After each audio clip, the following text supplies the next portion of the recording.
Hello there. Welcome in. Glad to have you, whether you're listening on Extra Sports 1300, 740 KVOR, or you're listening on the streaming apps of those two radio stations, which I highly recommend, not just because you could stream this or any of the shows you listen to on either of those two stations, but because you can do it for free. The app is free. Listening is free. And it's sponsored by Diversus Health, mental health and well-being for all. Of course, you can also live stream the show, watch it on a daily basis anywhere you scroll. If you'd like to take your participation in today's show to the next level, please do. I got a veritable cornucopia of sports topics for you. 719-247-1313. You could call or text in to the show, or if you are, again, streaming the show on social media, you can drop a comment right there. Certainly not where I would like to start the show. I will spend more time today talking about the hockey last night, but this is a local sports show first and foremost. And the biggest local story going on today is an unfortunate one. But unfortunately, even more unfortunate than just the news is how often we have to talk about this stuff.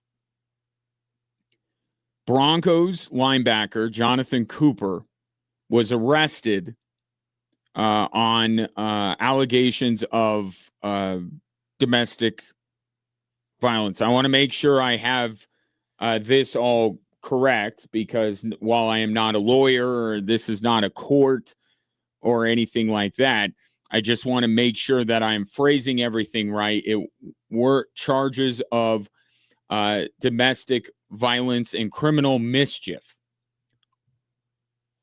Now,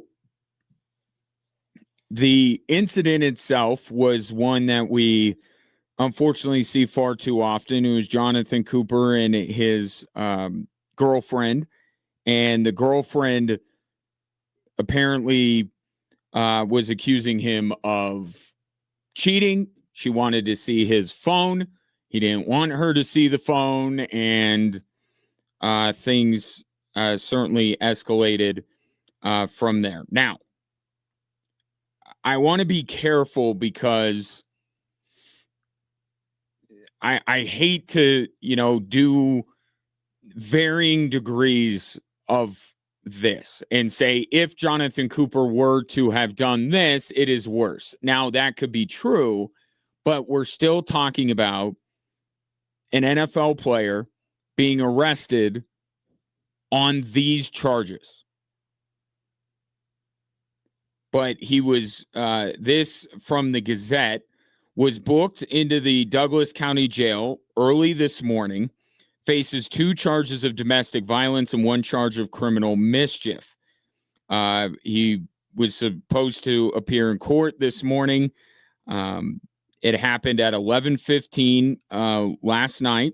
He was released on bond. Both he and his girlfriend were arrested, which I think is important. Again, it's tricky. Not saying any of this is okay, but understanding that there was fault on both parties, I think, is important. Again, they were arguing about potential cheating. She grabbed his phone, threw it across the room, and then started going through it. Cooper got his phone, used his head and neck to keep her away from the phone, and apparently took her phone and bit it, because this is all, and I don't do this to be TMZ or because it's salacious or anything like that, but to just how ridiculous all of this is. Not ridiculous as in it doesn't need to be taken seriously, but the way we adults sometimes conduct ourselves is leave something to be desired here.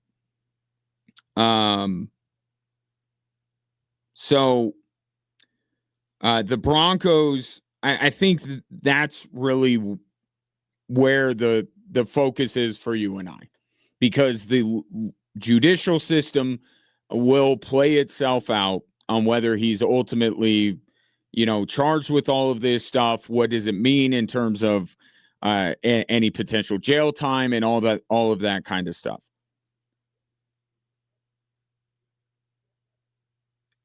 Because of how often we seem to talk about this in the NFL, we kind of know what's going to happen. Was Von Miller not involved in some similar situations when he was a Denver Bronco? Do we not have other instances with other teams across the NFL?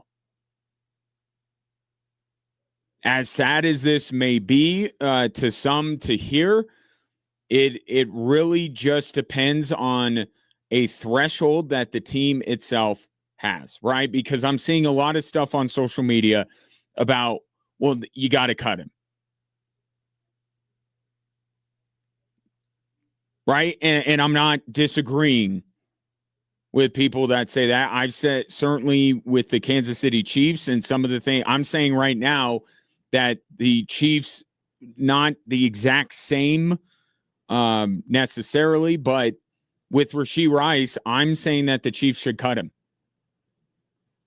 because it has reached a threshold where the talent is not worth the off the field stuff. And that's really what it comes down to for the Denver Broncos. Jonathon Cooper and Nick Bonito were part of the best pass rush duo in the National Football League last year.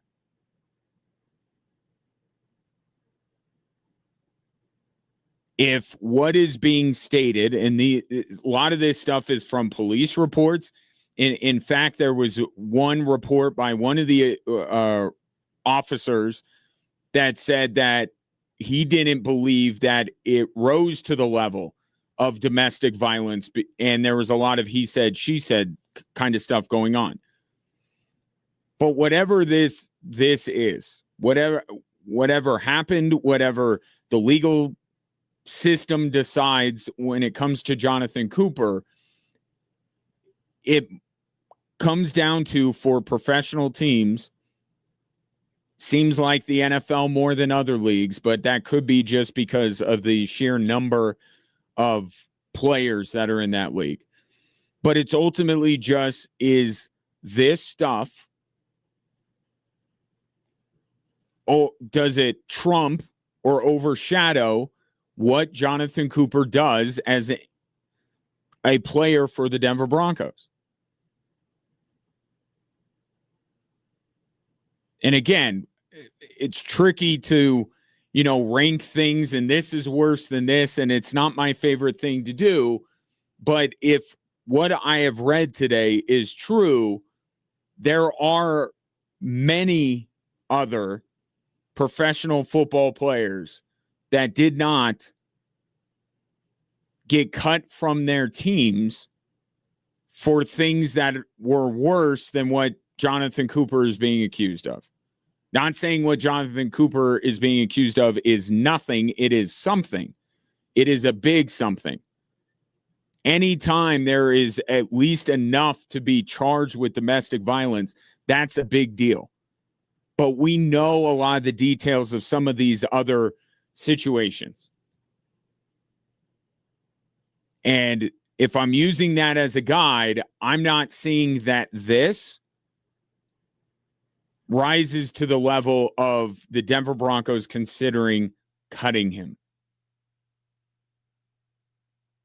Now, that's just my take on it. The Broncos may feel differently, but just there are NFL players who have remained employed for a very long time with their respective teams. And I would actually say with the charges that Von Miller was brought up on, might be worse comparatively to Jonathon Cooper. And Von Miller remained a member of the Denver Broncos. So that's my read on it from that side of it. I don't see that this spells the end of Jonathon Cooper in Denver. However, there is also potential discipline from the National Football League that has to be factored in here. So the most extreme thing that can come of this is that Greg Penner and Sean Payton and the Denver Broncos say there is zero place for this kind of behavior from anyone in our organization, and we don't care how good you are. This brings a black eye to our organization, and we're not going to tolerate it. That's an extreme case. The Broncos would certainly be deviating from their fellow NFL teams if they were able to do that, if they decided to do that. But if they do feel in their mind this is not grounds for, and I'm going to use a real world word, which isn't necessarily applied for termination, right? To be fired, well, we call it cut or traded. I mean, there's that too. Could the Broncos just be like, you know what, let's put him on the open market, see if we could get something for him and just let him be someone else's problem? I don't see, with what's being reported today, it being enough to move the Broncos in that direction when, again, Jonathon Cooper and Nick Bonitto, what they were able to do together as the league's most formidable pass rush duo.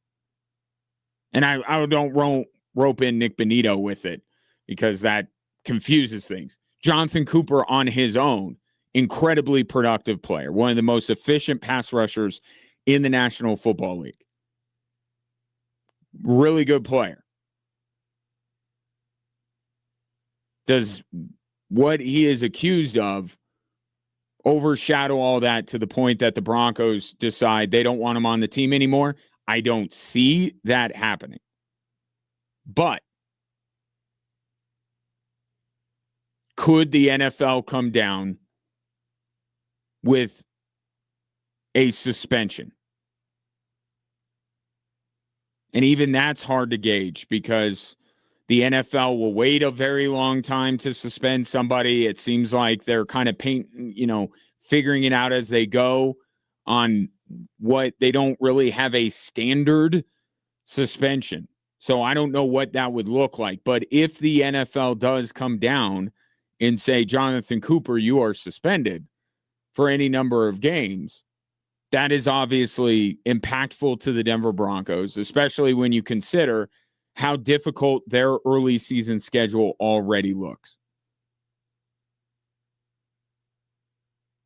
But this is where you remind yourself that the Broncos have the deepest pass rush position group in the league. Jonathon Cooper has his role on the team for a reason, because he is better than anybody else the Broncos could put there. But you have Jonah Ellis, who Sean Payton said yesterday, they're not moving him inside. They're keeping him outside.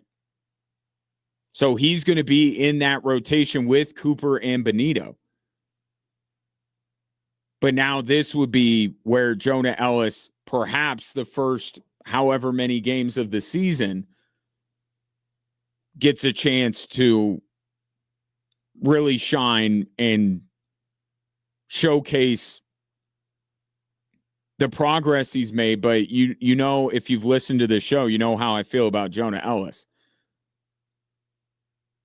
I think he's an incredible talent that has a chance to be a really good pass rusher in this league for many years.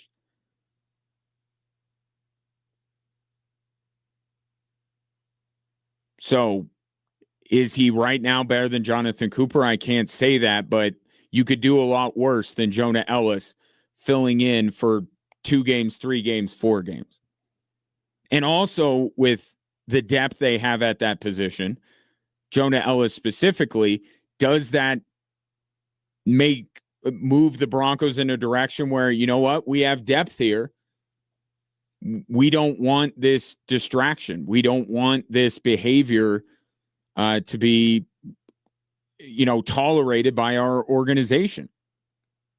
So they could send a very strong message. A couple of days ago, they just handed Pat Surtain $5 million more because they wanted to do right by somebody, one of their important players, because they wanted to send a message throughout the league that, hey, the Broncos organization, they do it right. They'll take care of you when you deserve to be taken care of.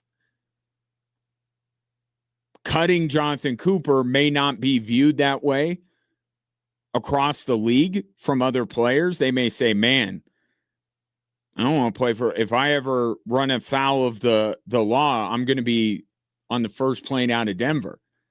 But could that be sending a better message to you, the fan?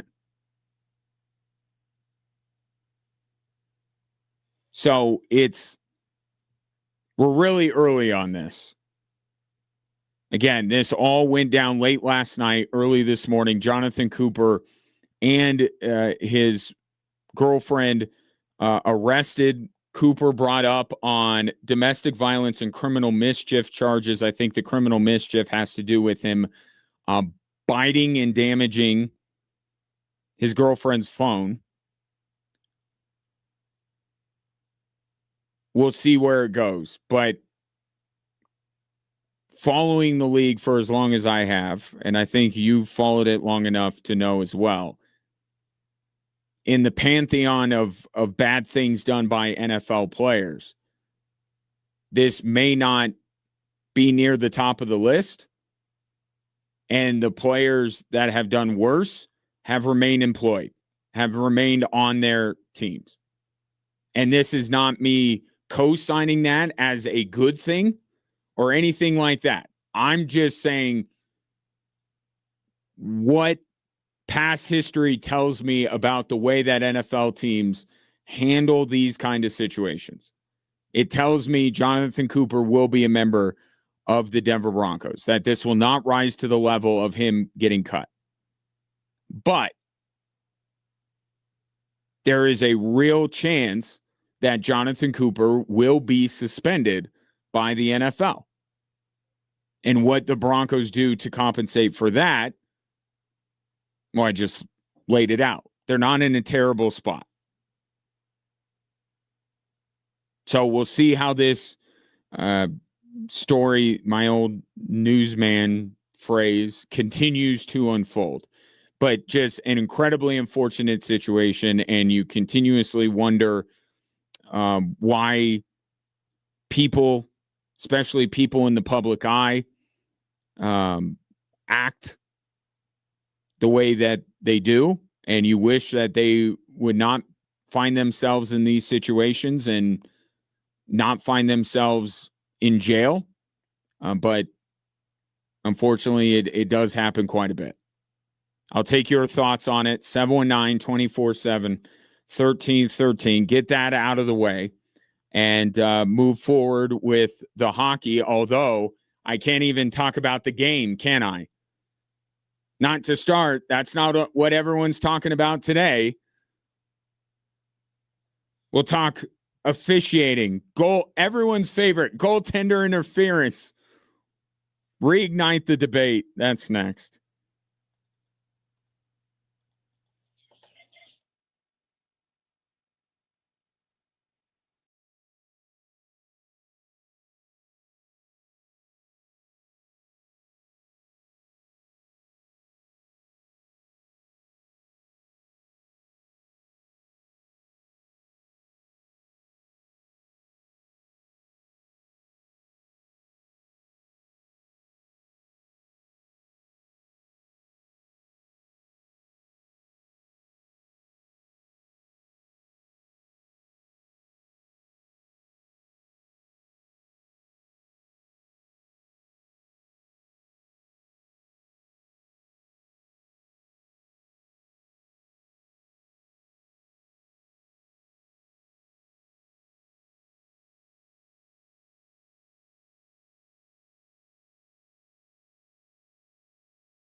The 2026 El Paso County Veterans Expo is a free full-day event on June 10th at the Pikes Peak Center, designed to connect veterans and their families with resources, opportunities, and information to help them thrive.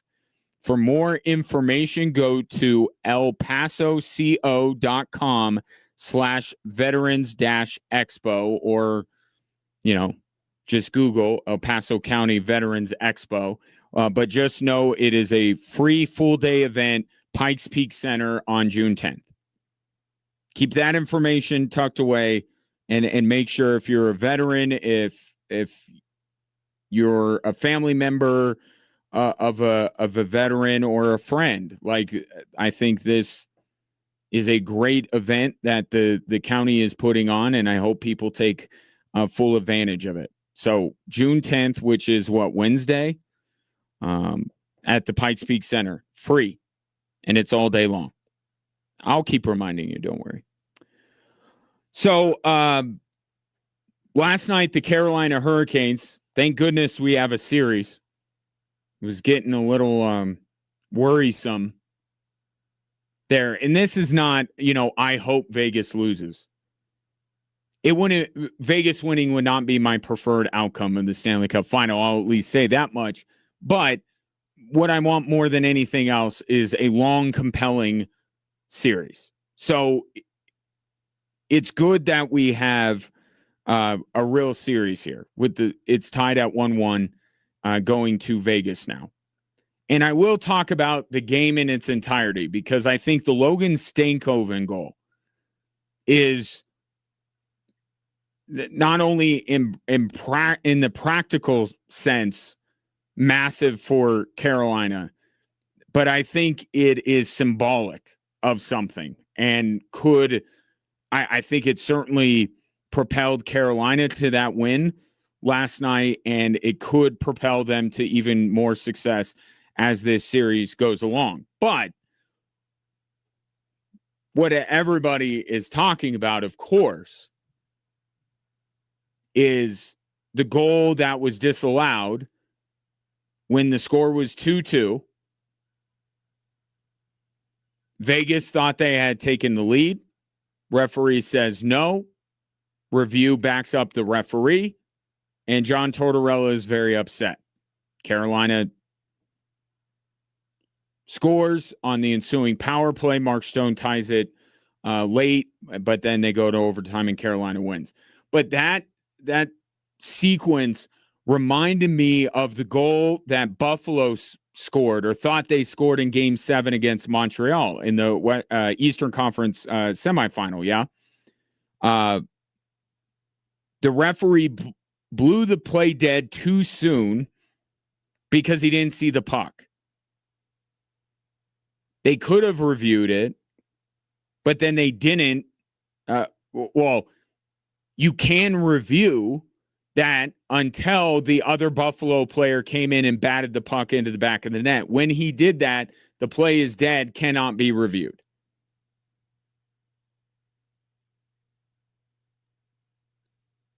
But it's similar to what happened last night, because I think my initial reaction was that, you can't blow that play dead. That play's still going on. That puck wasn't frozen. And nobody from Vegas batted it in after that. That's where it is different from the Buffalo goal. There wasn't that other act that made it so you can't review it. They reviewed it. What I think is bothering people more than anything else was why the NHL's explanation. Because my initial reaction is, again, that they blew the play dead too soon, but because no one from Vegas came in and batted the puck like Buffalo did, they can still review it, right? That was my first blush thing. Although who the review was initiated is my bigger issue.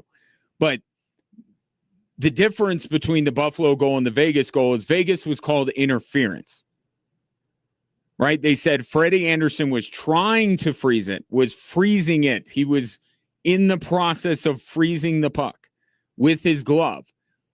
And Vegas came in and hit his glove, which dislodged the puck, which is not allowed. That is goaltender interference. Apparently, I still don't know what goaltender interference is, but that's what the NHL claims goaltender interference is. So I understand, much like I said with at the time with Buffalo, like I think the referees got it wrong. They whistled the play dead too soon, but they are trained when they lose sight of the puck to blow the play dead.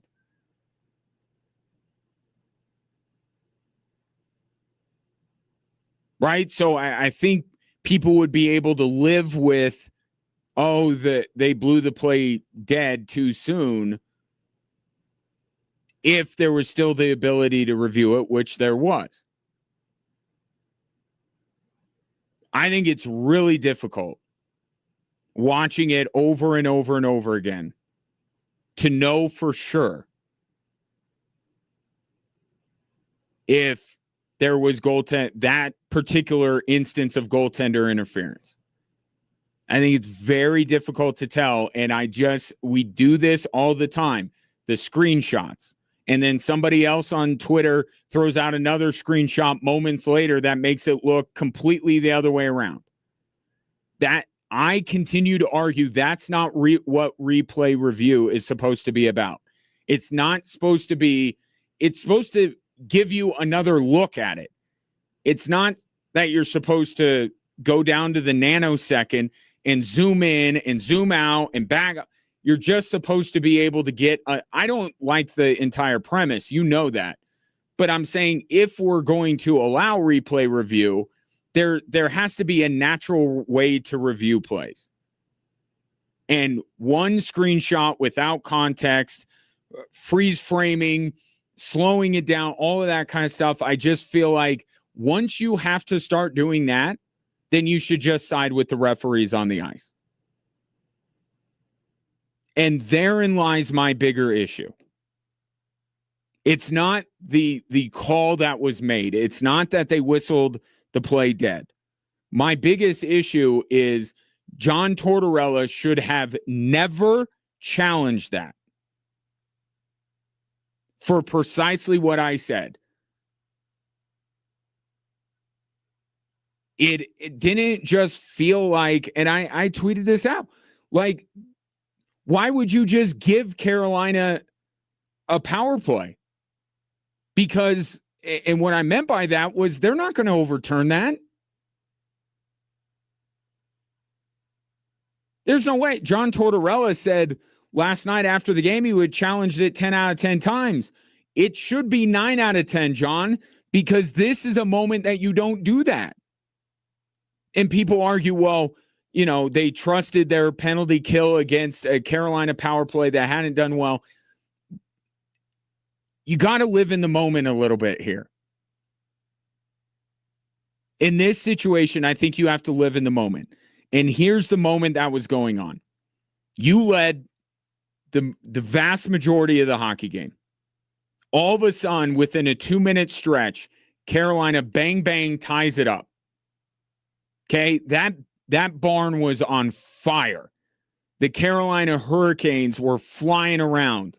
Again, I go back to the Logan Stankoven goal, like the symbolic, we're taking this back from you, Vegas. What you did to us game one, that's what that meant for the series. We're taking it back. I mean, all the momentum was with Carolina in that moment. And you challenged something that I felt was never going to get overturned. It's not, it's even beyond the point whether it was the right call or not. They were never going to overturn it. But for the record, they shouldn't have overturned it.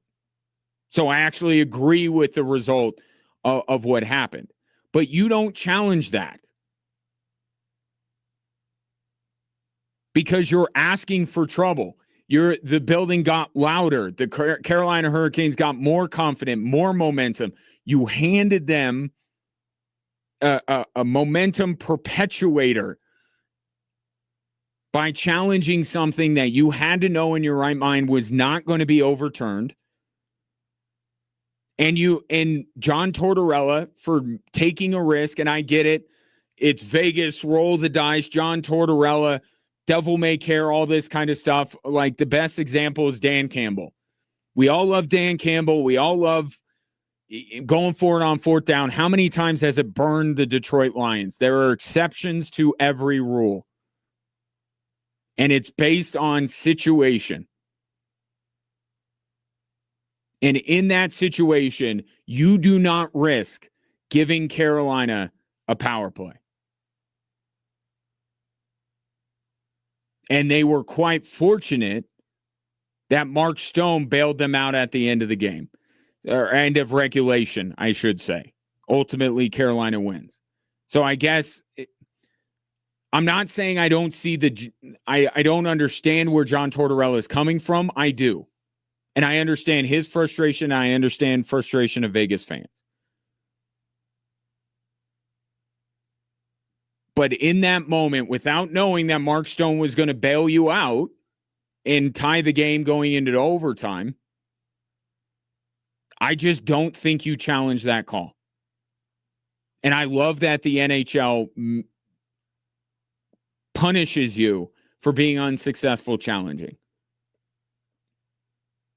more than losing a timeout. And I know hockey has the ability with a power play to be able to do that, and I don't know how you would do that in the NBA or the NFL. Maybe a failed challenge is a technical foul in the NBA. But I love that there are stakes, that you can't just willy-nilly challenge it. Oh, lost our challenge. Oh, well, there's a real penalty to it. And because there is a real consequence to a failed challenge, I don't think it was worth the risk for John Tortorella to do it.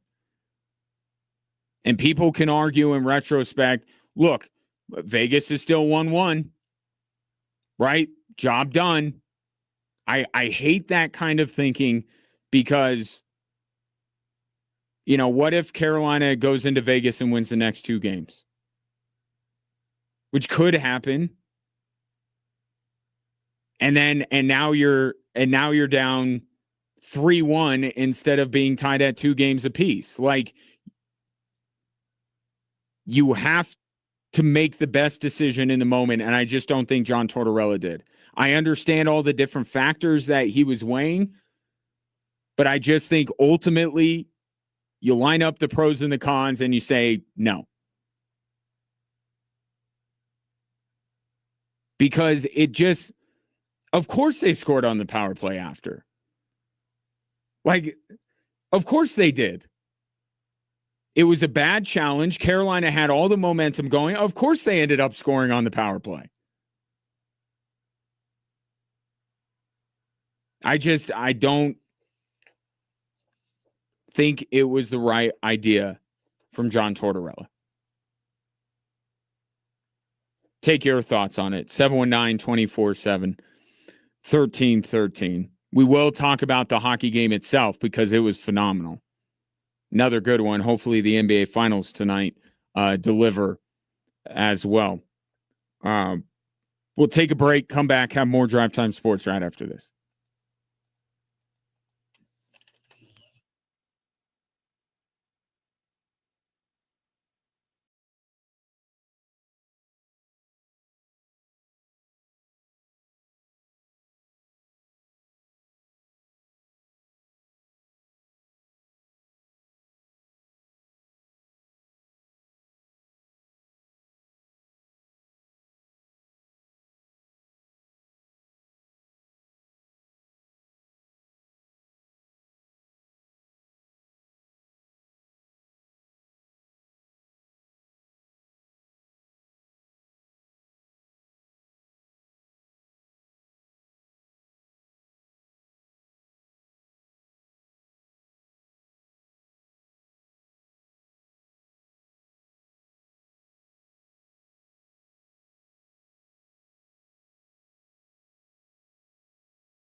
PBR Space Cowboys, presented by the U.S. Space Force, will bring elite team bull riding and a live concert by Grammy Award-winning superstar Tim McGraw to Falcons Stadium on June 20th.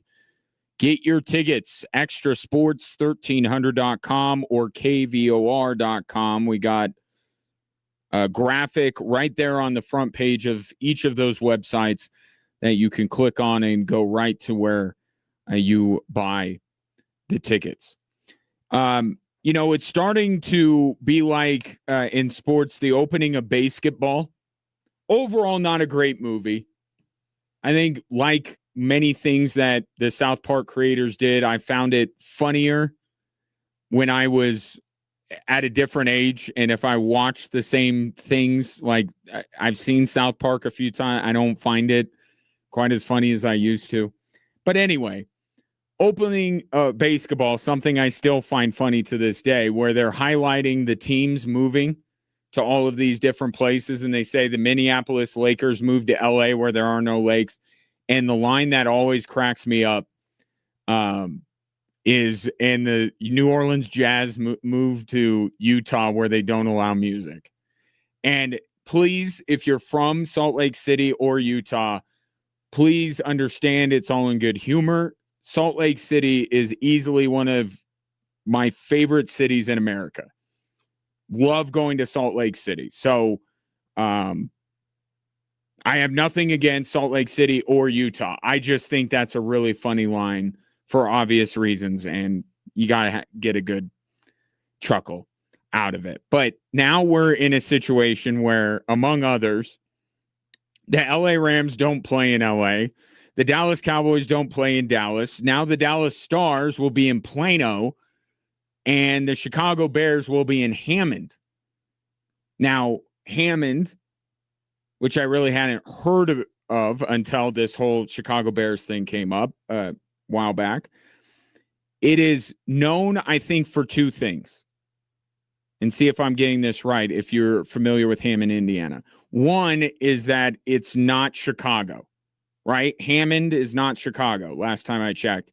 Second thing is, Hammond also, one of its claim to fames, it's located in Indiana, not Illinois. That's the list. That's what I know about Hammond. Not Chicago and not in Illinois. Now, the Chicago Bears have announced, and some are saying it's not a done deal. Whatever. It all signs point to they are going to be putting their new stadium in another state. Okay? And I am of the mind that a downtown stadium is always the best route. If you could go that route, go at much smaller scale, but how much better is it to have Widener Field than having the Switchbacks play out east? Look, if you live out east, I get the convenience of it, but look at the bigger picture. The downtown stadium for the Switchbacks is superior. But I also understand that's not always feasible. Right? Sometimes you do have to move out of the city proper to be able to build a new stadium. Now, the way I see it, the Bears want to move out of Soldier Field in large part because they don't benefit from Soldier Field as much as other owners across the NFL benefit from their stadiums, right? The business revenue it generates. I would at least say that's one of the big reasons, right? We could talk about the age of Soldier Field and the state it's in and all that kind of stuff. But come on, one of the main motivations is they want a bigger, beautiful stadium that they can collect all the revenue from, right? Build stuff around it, all that kind of stuff. Not unlike what the Denver Broncos are doing with their new stadium, right? But there's a huge difference. Who's paying for it? But just the idea that they couldn't, let's just say they couldn't be in downtown Chicago. All right, you got to find other places. And people will point out Arlington Heights, which was the other place that was rumored, is not in Chicago. It's actually further away from downtown Chicago than Hammond, Illinois is. Okay, and I can't dispute that. But there's sometimes where sports is real life, and there are sometimes when we have to look at things in sports as not real life, or at least different than real life. The Chicago Bears or the Dallas Stars or any of these teams, the Denver Broncos, they are not a Walmart. They are not a tech company. Okay, so this idea that it's just cool for the Bears, like any other business, to not only move out of the city that they are named for, but out of the state. It's different. They don't, Woody Page, I think, put it perfectly when the Broncos were going through the whole ownership thing. He called it a public trust. It's not a mom and pop shop. It's not some Fortune 500 company. It's ingrained in the fabric and the identity of the city in which they are in. And so they have to understand it's not just geography. Oh, it's, 20 something miles to Hammond and it's 25 or 30 to Arlington Heights. It's actually closer. Those people know dang well that this has more significance than that. This isn't about getting it because it's closer to downtown Chicago, it's better. No. Sports franchises are not your normal businesses. And so I don't begrudge a single Bears fan for being livid over this, that their team is going to not just not be in Chicago, which you could debate that back and forth. Was it viable for the Chicago Bears to remain in downtown Chicago? I think a lot of Bears fans acknowledge no, but they wanted Arlington Heights. Why? Because it's still considered Chicago, and at least it's considered Illinois. Because it's in Illinois. So I'm with every Bears fan who's furious about this, because the Bears are not some normal business. And when they dupe the people of Hammond and the people of Indiana into buying the same line of nonsense that has been spouted, and I thought people got wiser about this stuff. Hammond, Indiana is not getting the economic benefit that they are telling their residents they're getting. There have been studies upon studies upon studies that the tax breaks you give these franchises are going to eat into the economic impact that you're getting, right? If they came in and they built everything and they had to pay all their taxes and everything like that, there's all that revenue coming in. Well, you're saying you don't have to pay that. So that's money that you're saying bye-bye to. And there have been other studies too that say, well, a lot of people are going to commute from Chicago. Where are you going to get the economic benefit with people who live in Chicago to drive out there? All the employees of the Chicago Bears are probably going to be in Chicago. The players and everything like that. So there goes that economic impact. And there have been other studies that have found that really welcoming in a sports franchise just moves around the dollars. Now, if you're living in Hammond, Indiana, you're not going to go to the local AMC. You're going to go to a Bears game, which I don't blame you. That's better. But you're taking the economic impact away from other businesses. It's not the boon that politicians and team owners continue to make it sound. And I think we wised up with the Empower Field. That it doesn't create the economic impact that is promised.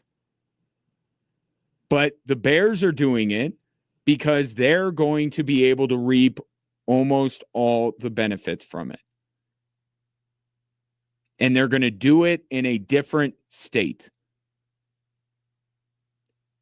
And to just say smart business, it may be smart business, but it's crappy pro sports franchise ownership. And that matters. So no Dallas teams apparently going to be in Dallas anymore moving forward. The Chicago Bears are going to be in a different state. It's not good. But at least if you're going to move out of the city proper, do it like Stan Kroenke did. He built the whole thing himself to dupe these people into giving them all these tax benefits or raising taxes in order to all of that kind of stuff. It eats into the economic impact. And it's greedy owners that think that they're just this regular business and that that they don't owe anything to the fan base in the city that they call home, and they do. 719-247-1313. Coming up next, how Carolina evened up the series and why we got ourselves a good one in the Stanley Cup final.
Welcome in. Glad to have you. Appreciate you streaming the show live anywhere you scroll at Extra Sports 1300 at KVOR, or if you'd like to do it through my social media channels at GingerWatch on Instagram and at Gingerly Tweets on Twitter. While you're there, like, subscribe, follow. It would really mean a lot to me.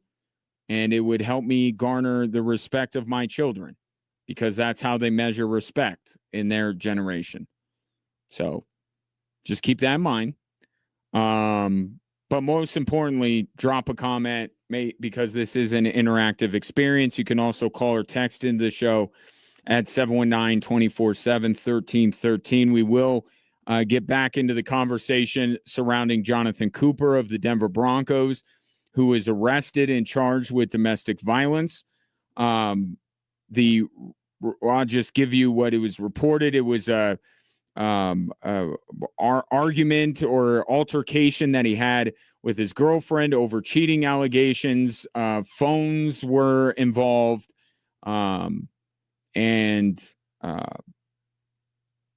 police were called. Both he and his girlfriend were arrested, were taken into custody. Cooper has been released, and that's what we know right now. So if you have an opinion on all of this, whether it should mean the end of Jonathon Cooper with the Broncos or what have you, feel free to weigh in on that, and I'll get back into my thoughts coming up. But the hockey was so good last night. That's what I want to spend more time talking about here at the top of this hour. And for 2 full periods of that hockey game last night, I'm saying to myself, Vegas is doing it to Carolina again. My whole thing after game 1 was, you can't let Vegas be better at the thing you do best than you are. You can't. You know, the pressuring on the forecheck, taking away time and space, taking the puck away. Like, that's how Carolina wins. That's what they are best at. That's what they are known for. And with Vegas in game 1 largely doing it better than Carolina did, that's a massive problem. And that had to be rectified if Carolina wanted any chance of winning this series. And through 2 periods, I didn't see any difference. But that first goal that Logan Stankoven scored, like Jarvis scored the game winner in overtime, Stahl scored the go-ahead goal in the 3rd period on that power play after the failed Vegas challenge. Like, there were many heroes last night for the Hurricanes, but every single one of those players who was interviewed, and Rob Brindamore, kept pointing to what Logan Stankoven did.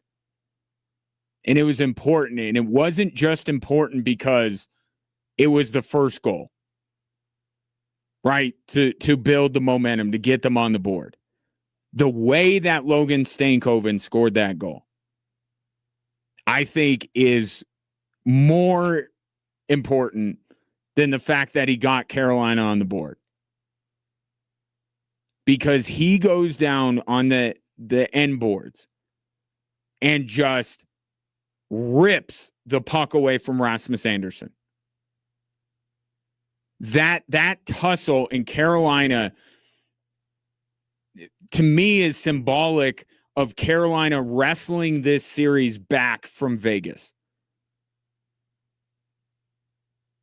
You could basically boil down the first, well, maybe not the first period of game 1, but the second 2 periods and the first 2 periods of game 2, 4 of the 5 periods in the game to that point, or in the series to that point, as Vegas bullying Carolina. That's what you could basically chalk it up to. Logan Stankoven going behind the net and wrestling that puck away from Rasmus Andersson and going and beating Carter Hart and scoring that goal.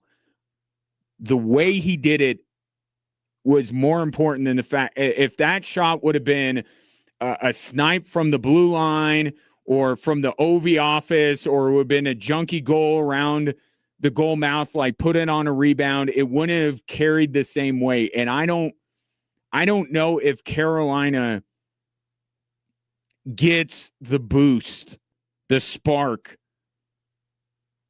from those kind of goals. I just think the way that Logan Stankoven scored that goal, I think was so important to the Carolina Hurricanes to say, no, we're not going to be bullied anymore. We're doing the bullying, which was the thought going into the series. The thought going into the series was, yeah, maybe Vegas is more talented, but Carolina will bully them.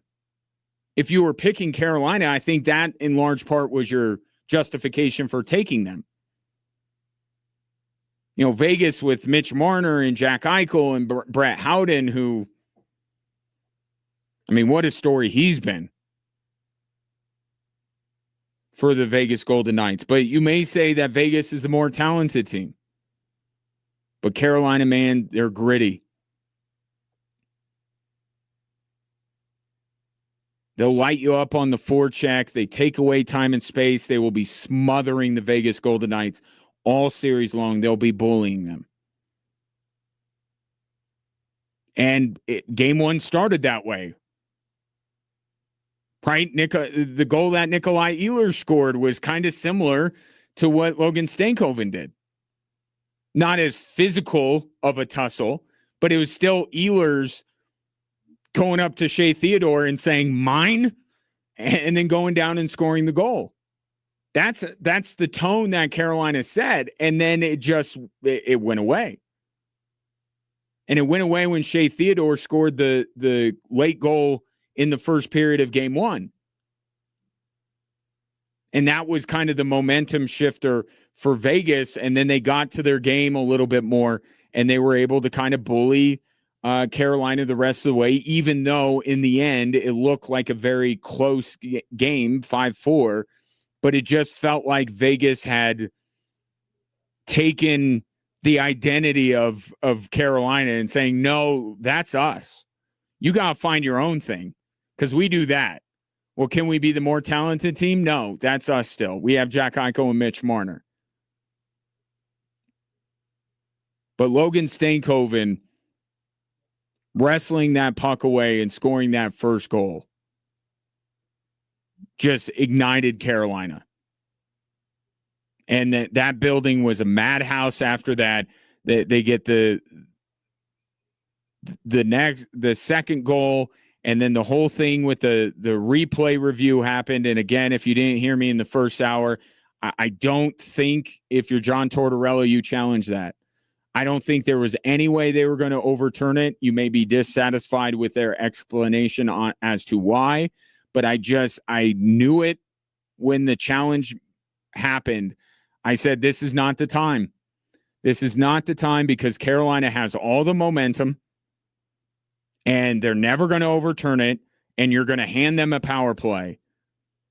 And Carolina, I know their power play had been bad to that point, but in that moment, you knew that Carolina was going to convert. I'm all for having faith in your team, and, you know, I kind of admire coaches that roll the dice every once in a while, but there's a time and a place for those things, and that wasn't the moment. So, of course, Carolina scores on the ensuing power play, and yet Vegas, to their credit, answers back. Of course, it's Mark Stone, sends the game to overtime, but Carolina ultimately would prevail with Seth Jarvis scoring the game winner, which is also significant.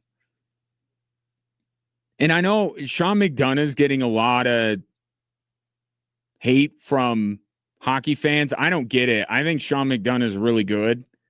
And the line he had, I mean, he was literally talking about how the Aho Jarvis line was struggling. And they have a chance to, I don't remember his exact words, but something to the effect of they have a chance to silence some of the doubters. And then boom, Seth Jarvis rips it from the far circle and beats Carter Hart. I mean, it was perfect. And that was a significant goal.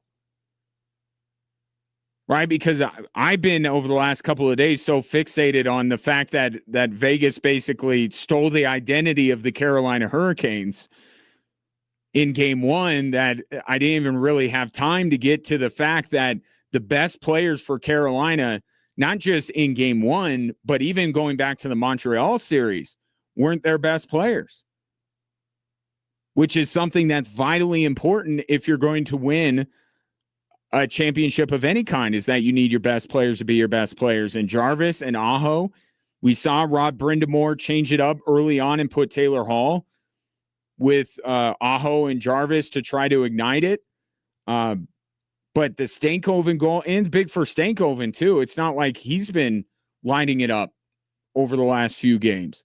But Stankoven wrestling the puck away from Rasmus Andersson, symbolic of Carolina wrestling the series back from Vegas and saying, no, we got a series. We're in this. You're not going to do to us what you did to Colorado.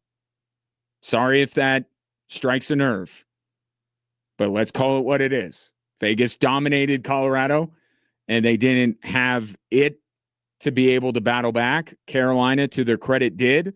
Logan Stankoven battled back, wrestled the series away, and then Jarvis scoring the goal on a power play, by the way. Right? The importance of like every Carolina goal last night. You have Stankoven showing the battle and the fight against Vegas. But then you have 2 power play goals for a unit that had scored only 3 up until game 2, the entire postseason. And they get 2 to take the lead and then ultimately to take the lead for good by winning in an overtime. So that's significant that maybe Carolina's power play has found something. And then for the fact that it's the Aho Jarvis line, or it is those players, I know is the power play unit, but those guys being heavily involved in the game-winning goal, that's significant for Carolina moving forward in this series, that maybe their big boys and their power play have awakened. Plus, Carolina showing we're not going to be pushed around. We'll be doing the pushing here. So a huge win for Carolina. Any way they were going to get it was going to be important. They couldn't afford to go down 2-0 because we saw that movie with the Avalanche, and Carolina, I think they have some things that the Avalanche didn't in that series, but Carolina's not coming back from 2-0 down, losing both games at home. There's no way. So any way they would have won last night would have been massive. But the way they won, which I always say, it's not simply that you win or lose. It's how you win or lose that really carries weight, is what really matters. And now you're wondering, with the series shifting to Vegas, okay, Jarvis, Aho, are they awake now? Can Carolina be dangerous on the power play, which is going to be important for them because we were talking about that during the Colorado series. Against a team like Vegas that will commit to the defensive game, that will take away time and space, you're going to get time and space naturally on the power play. Now, everyone's going to be bunched in front of the goal to try and block shots, but you're going to have freedom of movement on the power play. You have to make the most of that. Colorado never did. Carolina did with the Jordan Staal goal and then ultimately the Jarvis goal in overtime. So Canes get game 2, series on, as now they're going to Vegas. 719-247-1313. Your thoughts on Carolina's win. If you want to talk about the failed challenge by John Tortorella and whether you think that was ultimately the right decision, I'm here for any hockey-related conversation that you want to have. 719-247-1313.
Have your future football stars coached by current and former NFL players at the Pro Football Camp June 22nd through the 24th. It's for boys and girls ages 7 to 14, normally $150, but we're giving it to you for $75 with our sweet deal of the week. You could go to extrasports1300.com and kvor.com or either to take advantage of this sweet deal of the week before it is gone. 50% savings, by the way, which is good. Any savings, well, I'll take 1% savings on things right now. Text coming in from Brett regarding the news of the day that Jonathon Cooper arrested on domestic violence charges early this morning, and he has been released on bond, and now we wait and see what comes of this, what the Broncos are going to do. Obviously, Denver, as you might expect, said they're aware of this situation, looking into it further. That's the normal boilerplate thing that teams say. But there's the Broncos side of this. There's certainly the legal side of this, the real world side of this, which is the most important thing. But in terms of what you and I discuss on a daily basis, there's the Broncos side of this, there's the NFL side of this. And I'm not saying it's a great aspect of our society or of professional sports for that matter, but normally the weighing of whether the transgression overtakes who the player is usually what wins out. I have yet to find a team that has taken a zero tolerance policy on domestic violence of any kind. I have seen more teams say that second chances and mistakes and things like that, and you not to be, callous about the whole thing, but it normally is based on how good the player is. And Jonathon Cooper's a really good football player. So I don't think this means the end of his tenure in Denver, although it would be a very strong message. And I get the Broncos have to be responsible here. I read everything in the affidavits, and it's, to compare it to what, Von Miller, for instance, was suspended for by the league. That was, I think, more than what Jonathon Cooper was charged with. But that doesn't make it okay. But you're just trying to gauge whether it's enough to get Jonathon Cooper removed from the team. I don't see that it is. But ultimately, does the NFL decide that Jonathon Cooper needs to be suspended? I think that's really the question we're going to be asking here, because I don't see that the Denver Broncos take a hard line. And again, to the Broncos being responsible with this, they gotta let Jonathon Cooper have his day in court, tell his side of the story, all that kind of stuff, and I'm all for that. But if all of the stuff that was said happened, and he's charged with it, and there's some penalty for it, then the next step is the Denver Broncos got to decide if they're going to keep this guy around. Certainly, you've had not even a whiff of any poor off the field behavior from Jonathon Cooper, not that I'm at least aware of. So I don't see the Denver Broncos taking that hard of a line, even if there are a lot of people that would like to see them do that. The big question is just, was the NFL decide? And given the schedule that the Denver Broncos have early on, it would be in their best interest, whether it's Jonathan Cooper in this situation, whether it's Bo Nix's ankle, it would be best that they had their full complement of players to be able to go through those games with. But as we've learned over time, Bo Nix has got to be healthy for that stretch of games. You feel good about Jonah Ellis, who is not going to be moving inside, according to Sean Payton, at least not right now. You feel good about what Jonah Ellis can bring here. And I get it. It seems like it's secondary and not important given the real world, and I'm acknowledging that. But this is a sports talk show. So we're going to talk about the impact to Jonathan Cooper and the Denver Broncos. But yes, the most important thing is the legal part of it. And the affidavit, if all of this stuff is true, then it doesn't, Jonathan Cooper doesn't deserve any praise. He acted incredible, didn't act like an adult. But the judicial system will do what it does, and then the Broncos will make their decision on how whether this transgression affects his place with the Denver Broncos, and then the NFL will decide if it's enough to suspend him. Brett on the text line says, I agree with you, which pains me to say, as you well know. You didn't have to throw that in, Brett. You could have just said, I agree with you. You don't have to chase it with, I hate agreeing with you. But at least he's not in jail waiting to get out, which will make the Kansas City Chiefs a lot better as soon as their prison sentences terminate. That was the full Brett experience. Like the beginning was the serious, like, I agree with you, and then it's I threw open my mouth a little bit when I agreed with you, and then here's my pot shot at the Kansas City Chiefs. Well done. You got it all in a very short amount of time, Brett. I give you credit. I've said, and I'll state it again, Rashee Rice should be cut by the Kansas City Chiefs. I've had enough of it. And I think maybe that's, again, maybe not right or wrong, but I just think with Kansas City's, and certainly you could say that their players have had more issues than the majority of teams in the NFL when it comes to this. And I think it's just reached critical mass, especially with that player, where I'm just like, that's it. I'm done. No more. I don't want to continue to turn on the game on Sunday and cheer for it, and then I got to sidestep Rashee Rice. I did it with Tyreek Hill to some extent, and not sidestepping, like I didn't diminish what he did. And then there was Kareem Hunt. I'm not excusing what any of them did.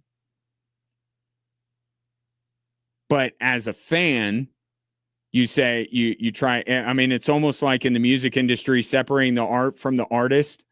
Like you're separating the team from the player. Like I root for the Chiefs, you root for the Broncos, or whatever team you root for. And one player that is accused of and look, we could bring Carter Hart into the conversation if we want to. Like, as fans, I don't think it's wrong. I don't think it's wrong to say I'm still going to pull for the team I grew up cheering for, that I'm a season ticket holder to. But and I want my team to have success, and I hate that one of the players that is helping them have success, it seems like such a terrible person off the field. I hate it. But you strike that balance or make that bargain in your own head, I suppose. And then but then it just becomes too much. Whether it's one particular player or just your team's willingness to continue to stand by these guys or bring in these guys, and you're just like, enough. And that's where I am with Rashee Rice. None of it's okay. Like, I'll just certainly say that much. I think we can all agree on this, that this behavior is not okay. And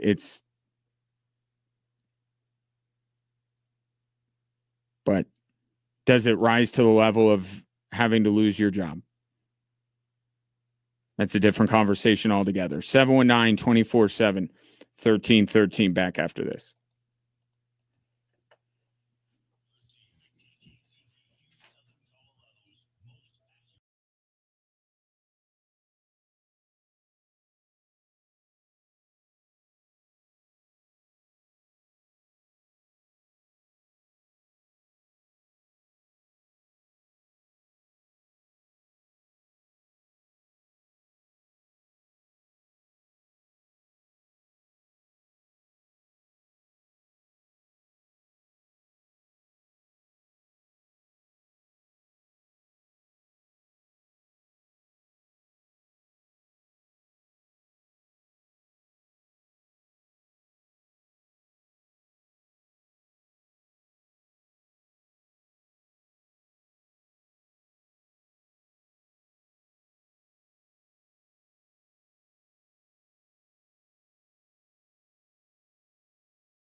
Tomorrow night, Switchbacks FC back at Widener Field hosting El Paso Locomotive in the USL Cup group stage. The first fans through the gates at 6 will get a Switchbacks hat courtesy of Widener Apartment Homes.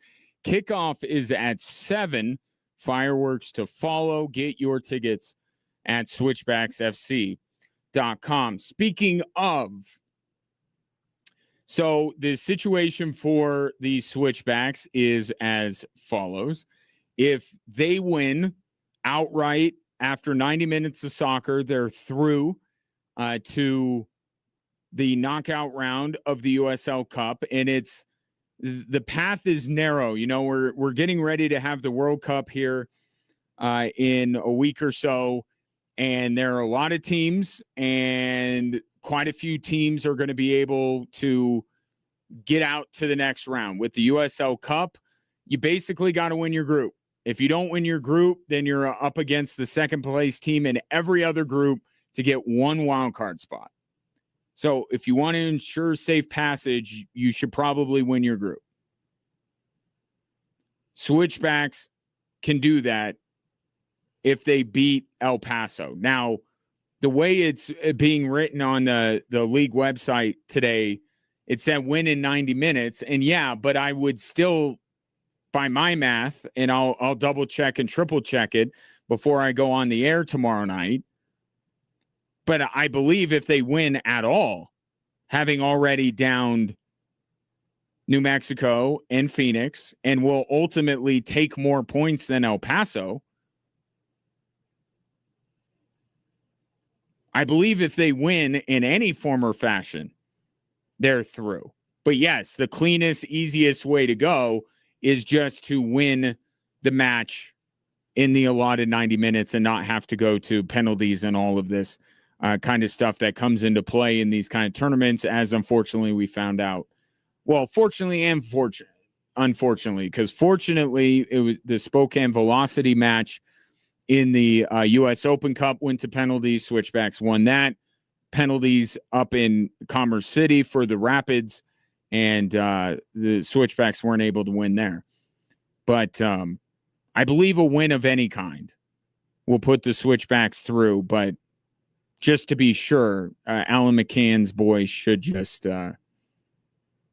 win the match outright. No penalty kicks needed. We're good. Don't need them. I know this team has had quite the flair for the dramatic. Like, they could score a goal in the 93rd minute to win the match. Like, that's fun drama. We've had plenty of that.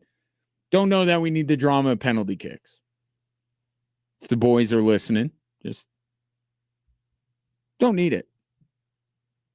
We can get our money's worth, and it will be time well spent if you boys just win. Even if you want to win like 6-0, like, that's great.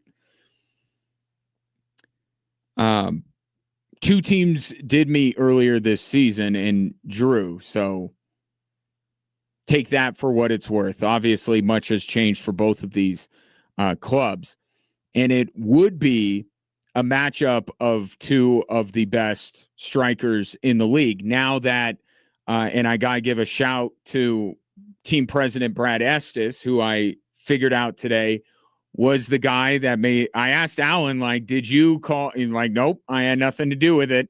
So Brad Estes gets the credit for calling up the league and saying, hey, that own goal, that wasn't an own goal. You should look at it. And the league's like, you know what? You're right. That's a Corey Bennett goal. So Corey, in a three-way tie at the top of the league in terms of goals, one of the two guys he is tied with, Ricky Ruban, plays for El Paso. So that would be tailor-made right there, the matchup.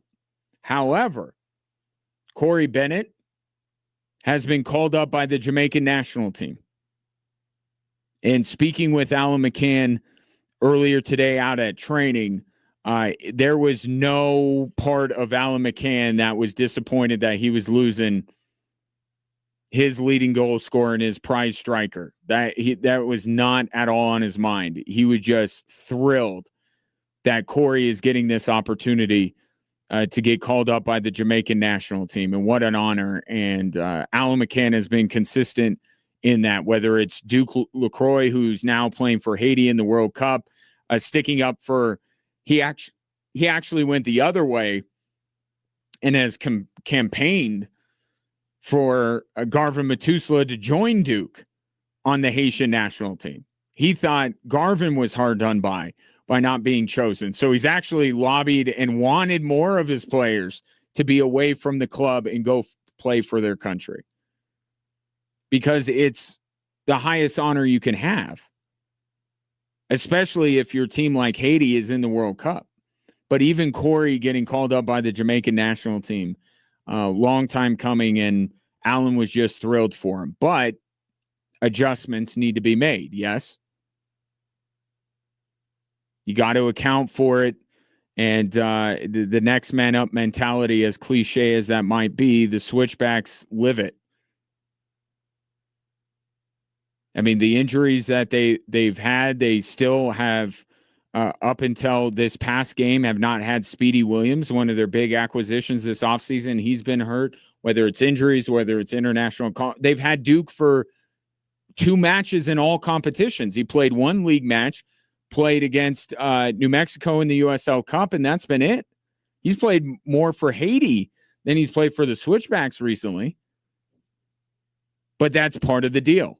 And that's why this team and it's not just since Allen became the head coach, but it's been a philosophy and a goal of this organization for a few years now, that got to try and create the depth, because you want players that are good enough to represent their country, because if they're good enough to represent their country, they're good enough to play for you, and they could be your stars.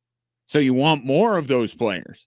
But the trade-off is, once in a while, they're going to have to go put on their country's colors and go play for them, and you got to have somebody to step up.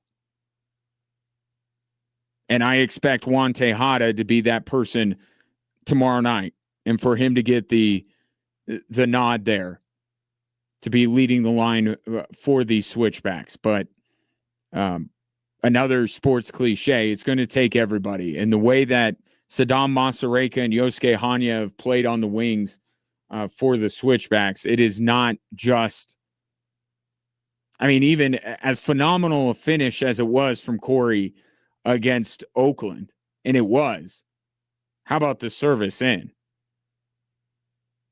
I mean, the wings of the Switchbacks have been terrific. And with Saddam and Yos, it's like they got speed for days, and teams just have a lot of trouble. They might have one speedy,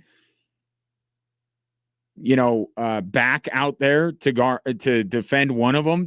Most teams don't have 2. So it'll take a team effort, but Juan Tejada, I expect to be the guy that steps in to Corey's spot in the starting 11 and trying to get the Switchbacks through in the USL Cup, because while the U.S. Open Cup is now for them over, and that is one trophy they still got 2. They still got 2 out there, and they want them both. And it's something important to point out as well. The Switchbacks, if they are able to get through, they will have done it as the only USL championship team in this tournament to play only USL championship teams. Everybody else gets to play teams from League One who are a part of this tournament as well. Not the Switchbacks. They got Phoenix, they got New Mexico, and now I have the El Paso.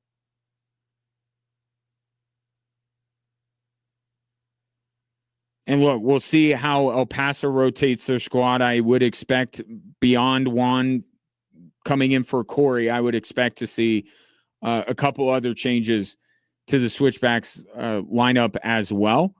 But I mean, beating Phoenix, going down to Phoenix and beating Phoenix to beat New Mexico and to potentially beat El Paso, like, those, even though they don't count towards the league standings, those carry weight, because those are the teams you're battling with all year long. So if the Switchbacks can pull this off tomorrow night and get through to the knockout round, and I would say, losing on penalties would still, I think, maybe make them one of the better wild card contenders. But it gets really murky if you don't just win your group. And then you can say that you knocked off 3 USL championship opponents, and especially this El Paso team. They're playing really well right now. But so is Oakland. In fact, they're different teams. The way they play is certainly a lot different. But last week, Oakland, one of the most dynamic duos in the league with Wolfgang Prentice and Peter Wilson, and the Switchbacks completely shut them down. One of the highest scoring teams in the league, and they got a clean sheet and didn't even allow a shot on goal. El Paso, kind of the same way. They do it in a different way, but still one of the co-leaders in terms of goals in the league. They got a lot of dangerous players. Switchbacks, the way they played defensively, need to play that way again tomorrow night. Get this win. Again, 7 o'clock. Be best if you were there, and you can even take Roland and I with you if you download the Extra Sports 1300 app and listen to our broadcast from your seat. But if you can't make it out, know that Roland and I will be on the call live from Widener Field tomorrow night at 7. This coming in, speaking of the World Cup, as if the vibes surrounding this World Cup in general, but the U.S. men's national team are not bad enough as it is. Chris Richards will more than likely not play tomorrow in the U.S.'s final tune-up before the World Cup, and they're taking on Germany. And Mauricio Pochettino is not pleased. In fact, what was the word he used? What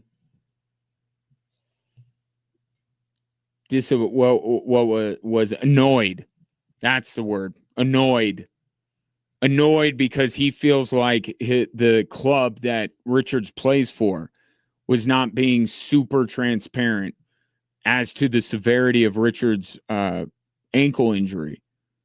And Pochettino picked him to be in the World Cup squad, expecting him to get a tune-up in here, either against Senegal or against Germany. And now it looks like he's not going to play in either. And the next time Chris Richards might be on the field is in the World Cup. So there's one storyline already going into the World Cup for the U.S. men's national team, among many others, that one of their best players. He's their best defender. Now, one thing you could say, given the roster construction, is that they certainly have plenty of candidates to replace him. They went heavy on the center backs on this roster, but none of them are better than Chris Richards. So and I can't decide quite yet. I think the U.S. will get through the group stage. I do believe that. But I haven't decided yet if all of the negativity surrounding the team, but this event in general, is because I've seen it gone both ways. What I'm hoping is that it's a lot of hand wringing. It's a lot of people being down on everything. And then that just makes the Cinderella run for the Stars and Stripes even sweeter. And we've seen that in sports, right? Your expectations are low and it's just this nonstop news cycle of negative, and then they rise above it and perform well. Or is it justified? Or is all of this right? That ultimately it's going to be a disappointing effort for the United States in a World Cup that they are hosting. I haven't quite decided that yet. And it also, of course, depends on your expectation, right? I expect this team to get out of the group stage. Beyond that, you got to really tell me who they're going to match up with. The way I kind of mapped it out, I'll just tell you, and we'll get more into it as we get closer to the World Cup. I don't love it. I don't love it once they get out of the group stage. But I think they should hang around for a little while and see how this team comes together. And hopefully, I mean, the longer they play, the higher the likelihood is, right, that Chris Richards is going to be healthy and ready to go for this team. So few teams may make a more significant addition to their roster midstream than the Stars and Stripes. See, we do this. We American fans, right? We do both. We destroy the team and the coach and the selections and are just down on their opportunity. And then we go, I mean, it's kind of like Tobias Funke talking to Lindsay on Arrested Development about an open relationship. He's like, some couples delude themselves into thinking it's going to work, and it never does. But it might for us. It's kind of that same vibe if you're a fan of the U.S. men's national team. It's not that you straight away convince yourself that they're going to win. I mean, you chant, I believe that we will win, but I mean, do you? So he spent all this time saying, no way, no way, no how. This is going to be a disaster. And then right at the end of a long diatribe, we go, but maybe they might. I'm looking forward to it, though. I know there's a lot of negativity around the World Cup, but it's I mean, these international events are just not to speak to any one particular thing that is being discussed right now. Like,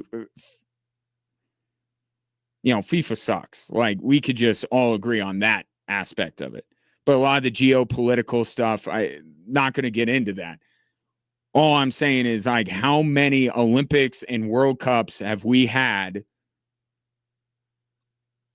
over the last few years, whether it's Zika virus, whether it's, what happened at the last World Cup in Qatar and how those plans all came together. Like, I'm not saying that it's all illegitimate and not worth discussing and not serious in nature. It absolutely is. But it's all that stuff that's in the buildup because we have time. And then when the matches start, not to say that those things still don't matter, but they take a backseat to the competition. And that's kind of what I'm hoping, is that some of this stuff dies down and we can just enjoy one of the greatest sporting events in the world. Some would say the best. I am American. I can't say that the World Cup is the best, but it will be a lot of fun. The U.S. can have something to say about that. The three stories that are driving the show next.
Hello there. Welcome in. Glad to have you on this fine Friday afternoon, whether you are listening on Extra Sports 1300. I can also say that it is now safe to listen on KVOR. Man, technical issues. Not great, but thanks to our wonderful engineer, Bill, got it all fixed. So you can listen on either station, get the same experience, or you can listen on the apps of those two radio stations. They are free to download and free to use and sponsored by Diversus Health, mental health and well-being for all. Of course, there is one more way that's sweeping the nation. Live streaming the show anywhere you scroll. At Extra Sports 1300, at 740 KVOR, or at Ginge Watch, at least on Instagram for yours truly. If you would like to take that participation to the next level and chat a little bit, love that even more. 719-247-1313 is the number. You can call or text into the show, or if you are watching the live stream, you can simply drop a comment right where you are at. Perhaps these three stories that are driving the show will pique your interest.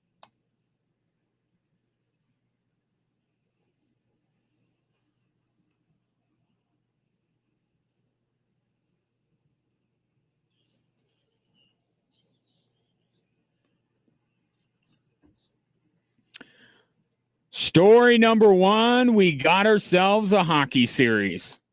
Near point, Gostas Bear. He'll walk the line on Carlson. One-timer, Jarvis. He scores! Seth Jarvis with a bomb on the weak side, and Carolina wins game 2 in overtime. Sports USA on the call, John Forsland. He's so good at what he does. The Carolina Hurricanes beat the Golden Knights in overtime 4-3 to even the Stanley Cup final at one game apiece. And I often say it's not just that you win or lose, it's how you win and how you lose that means so much. And I will apply that to Carolina, because game 2 for 40 minutes was going very similar to the way that most of game 1 went. You wondered, wait, is Vegas the better forechecking team? Is Vegas basically better at the thing that Carolina's identity is based off of? Because that's a problem. And that's what the way it looked through 40 minutes. But the symbolism of Logan Stankoven's goal, going down behind the net onto the boards and just going up to Rasmus Anderson and saying, fans of I think you should leave, we'll appreciate that. Give me that. He wrestled it away from Vegas. And the symbolism is he wrestled control of this series away from Vegas. Brings it back to the net, puts it past Carter Hart. We're tied at 1, and then the floodgates opened. 2 minutes later, bang, Carolina scores again. And then the controversy. I will get to the controversy because I want to stick with this thread for a moment. You'll hear from John Tortorella. He'll have his turn. Don't worry. But the game goes into overtime, and the much maligned duo of Seth Jarvis and Sebastian Aho combine to score the game-winning goal in overtime on the power play, no less. As anemic as the Carolina power play had been. So the significance of the goals that they scored, Stankoven wrestling it away from Rasmus Anderson, getting the Jordan Stahl goal on a power play. And for your best players that this time of year need to be your best players to come through at the very end when Mark Stone tied the game to send it to overtime. Vegas nearly stole that game back. But a penalty on Vegas in overtime, Aho to Jarvis, boom, Carolina wins. If they can show that their identity, what that's based on, the forecheck, the defensive pressure, that they are truly better at it than Vegas is, that's significant. But if they could get the power play going, and if Jarvis and Aho have now awakened and they're going to be major factors, now we really have ourselves a series, and that might start to tip things in Carolina's favor. We'll see, right? Every game is its kind of own entity. The series is shifting to Vegas now. But great win by the Carolina Hurricanes, and a great way to win. The goals they got, massive, because they go at some of the criticisms of the Carolina Hurricanes over recent weeks. Now let's hear from grumpy John Tortorella.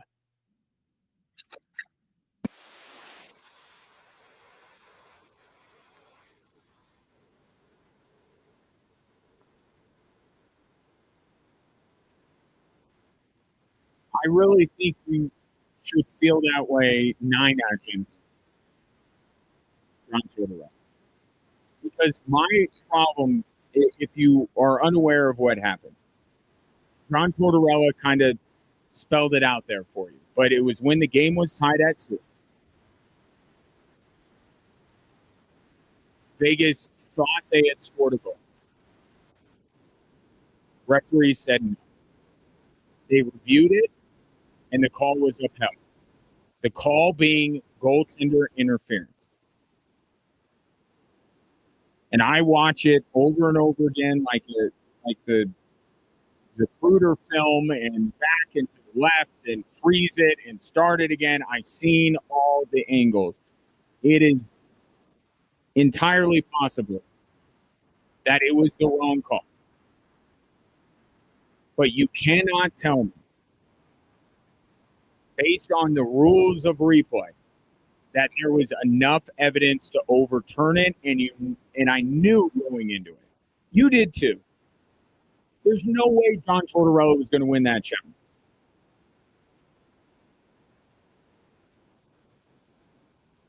They just don't. I think Frank Saravalli tweeted this out. 96% of the time they uphold the call on the ice in those situations.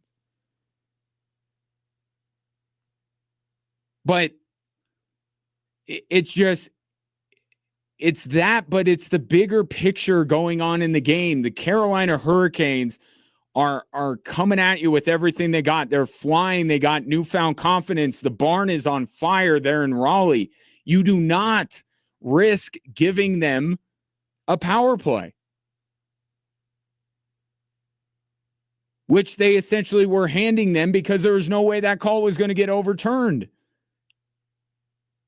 It could have been the wrong call, but there wasn't enough to go on to say that the referee was unequivocally wrong and Vegas got the goal. And that should be part of the calculus for John Tortorella. And I've seen a lot of justifications from the Vegas side of it. Some of them in the moment talking about, Carolina's power play, 3 for 30, whatever. Vegas's penalty kill has been terrific. You've already got one game in Carolina, so you got very little to lose. You might as well. I don't like all those. I don't, because in that moment, you felt two things. One, that the call wasn't going to get overturned. And two, Carolina was absolutely going to score on that power play. I would have been shocked if Carolina didn't, even with their issues on special teams in these playoffs. It wasn't, to me, it was not the right challenge to make.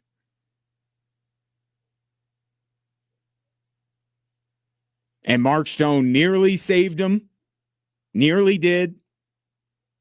But ultimately did not, because Carolina will win it in overtime. I don't agree with it. I'm not saying that unequivocally the call on the ice was correct, because part of me just says I don't know what the heck goaltender interference is. So anytime the referee, and maybe that's what the referees decided to do, Like, if we want to don our tinfoil hats, let's do it.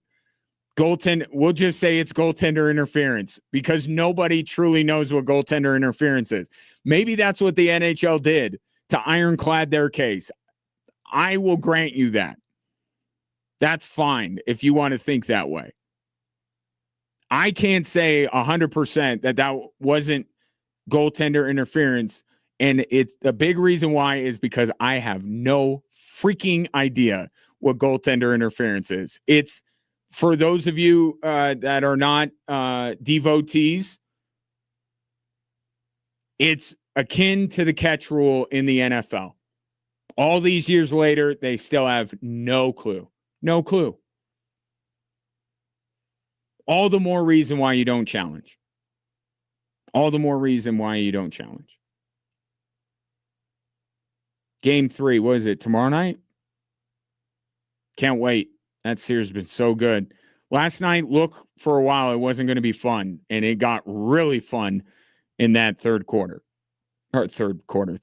I was thinking forward to the NBA Finals tonight. Our third story today, not fun at all. In fact, quite awful. And that is that Broncos linebacker Jonathon Cooper was arrested early this morning in Parker for domestic violence and criminal mischief over an altercation with his girlfriend, who is, according to affidavits, accusing him of cheating and wanting to go through his phone in order to prove that he was cheating. The physical altercation, according to the affidavit, happened then. She threw his phone, and it should be noted that she was also taken into custody. She threw his phone. He bit her phone. That's in the affidavit. That's where the criminal mischief is, I think. Is that he bit and damaged her phone. It's a terrible, awful look for Jonathon Cooper. It's just a bad situation. So he's released on bond. We'll see what comes of that. I am out of my depth when it comes to, I've tried to process what's gone on Capitol Hill with college sports. I'm not a sharp legal mind. I'm just not. So I'll let the legal system do their thing and judge who's at fault here and what penalties these crimes carry. But to go into the sports realm, there are two kind of avenues here. One is, does this rise to the level of the Denver Broncos parting ways with Jonathon Cooper? It would be a strong statement if this were found to be true and he was arrested and charged and spent jail time. It would be a strong message being sent by the Denver Broncos about the culture and about what they're about as an organization. But I've seen this instance too many times, unfortunately, with too many teams. The likelihood that you will lose your job essentially over this is directly proportional to how good of a player you are. And kind of the default position I have is if Jonathon Cooper was the 8th string long snapper, he'd probably be gone. Given that Jonathon Cooper makes up one of the best pass rush duos in the NFL and was absolutely terrific last year, I don't see that what is being alleged here will be enough for the Denver Broncos to say, we don't want you on our team anymore. Right or wrong, I'm just saying that that's based on what I have witnessed over a number of years in the NFL, as you have as well. But then there's the other avenue, which is, what will the NFL do about this? And there were questions yesterday at OTAs brought up about how difficult the Broncos' opening schedule is. I said that I would not be surprised when the schedule came out if the Broncos got one win out of the first 5 or 6 weeks. And for some stretch of that, you could potentially be without one of your best defensive players. And it makes that stretch, however long it might be, if he is suspended, makes it that much more difficult. But we've also talked about how deep at that position the Denver Broncos are. Jonah Ellis is right there. You could slot him in and feel pretty good about where you're at if you're the Denver Broncos. So getting a little bit ahead of ourselves, but that's obviously where this is going. What did the Broncos do about it? What does the NFL do about that? Both of those things will be after police and the justice system do what they're supposed to do, which is the most important thing. Right? That justice is served in whatever way. But then the Broncos and the NFL will then decide what they do with that. But Jonathan Cooper arrested this morning, domestic violence and criminal mischief charges after an altercation with his girlfriend in their home in Parker. 719-247-1313. Take your thoughts on the three stories that are driving the show. Let's chase that with some positive feelings like the anticipation for tonight's game 2 of the NBA Finals. Why I say I believe the Spurs and I agree with them, but they got to prove me right tonight.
Father's Day is coming up. You know he's got ties. You know he's got socks. Or maybe I'm talking to you.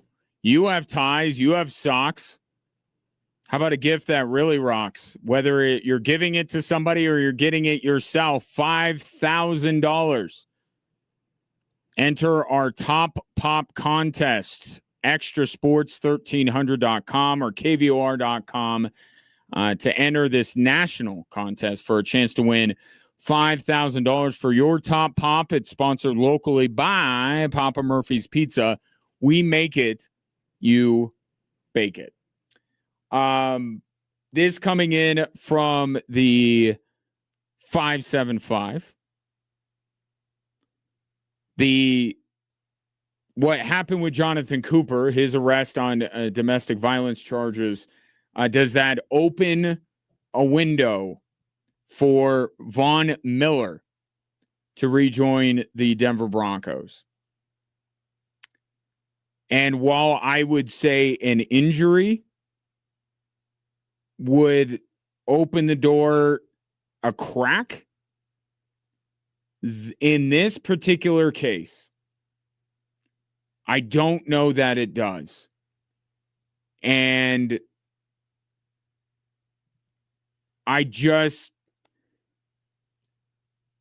if you look at Von Miller's history, I don't think that your answer to a guy got on our team got suspended for domestic violence, so we're going to bring in Von Miller. I don't think that's in the cards. I really don't think Von Miller is going to be with the Denver Broncos. I just feel like they don't see the value in him coming back, and I don't believe that they should. I don't think there's value in him coming back because they're good. They're good there. And I wouldn't want Von Miller taking a single snap from Cooper Benito or especially Jonah Ellis. Q Robinson.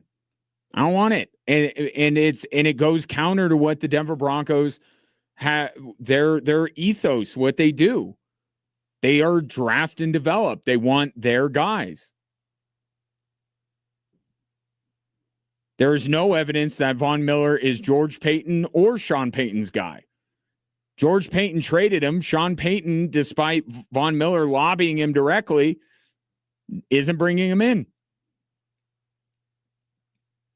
So I know the heart wants what it wants. I understand that.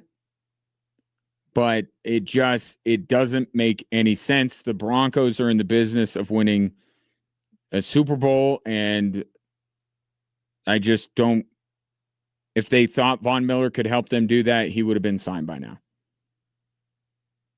I think the market in Denver has spoken.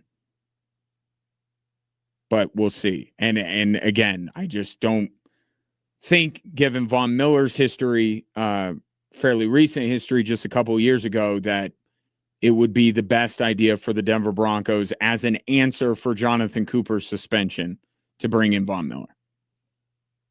Just say that. NBA Finals, Game 2 tonight. Spurs, in Wemby's words, let it go in Game 1. Remember the Dennis Green, they are what we thought they were, and we let them off the hook. Kind of the same vibe. Or at least the Spurs should have known who the Knicks are. The Knicks are not a team that's going to go quietly. And they are a team that will kick that door down if you leave it open. So that was the mistake by San Antonio. And there's been a lot of talk. That from Wemby, you had, I think it was Dylan Harper, who I think had some comments basically speaking to the idea that he feels like the Spurs are better than the Knicks. I would also agree with Dylan Harper. I think they are a better team than the New York Knicks. They're more talented. How often have we had this conversation, though, recently in sports? We had this debate 8 times, I think, during the NFL playoffs. So-and-so is the better team, but this other team won. Well, what does that mean? So that's why I say tonight, I can agree with you, San Antonio. I can agree with Wemby when he says that they let it go. I could put more blame on the Spurs than give credit to New York, although I don't want to have the Knicks devoid of credit because that's who they are, man. They're a resilient group. But I'll chalk that more up to the Spurs giving that game away, or at least letting New York get back in that game. And I'll agree with Dylan Harper that I think top to bottom, San Antonio is a better team than New York.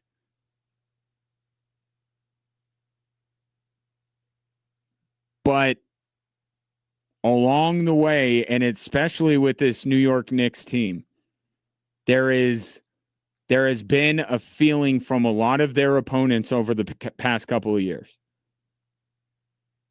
that we swear we're better than this team. And yet, how does that go?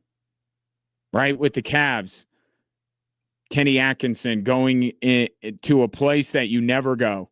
You never, ever. And Cale Makar did this right after the Avs got swept, and I thought it was a terrible, terrible point for Cale Makar to bring up. Do not talk about analytically this and analytically that. Nobody wants to hear it after you just got your butts kicked. Cavaliers got swept. Avalanche got swept. Nobody cares analytically where the two of you were in that series. The result says, and it's not even a one game, right? In the NFL, the reason why we had this debate after so many rounds, especially after the AFC Championship, it's one game.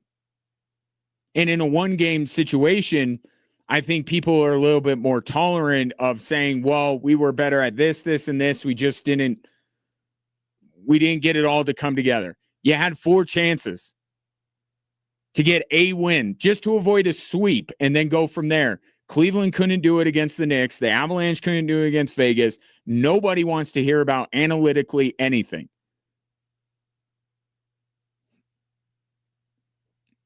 It's the same thing here with San Antonio tonight. I believe you're the better team. I believe you let that one slip away. Don't make the mistake that Cleveland did.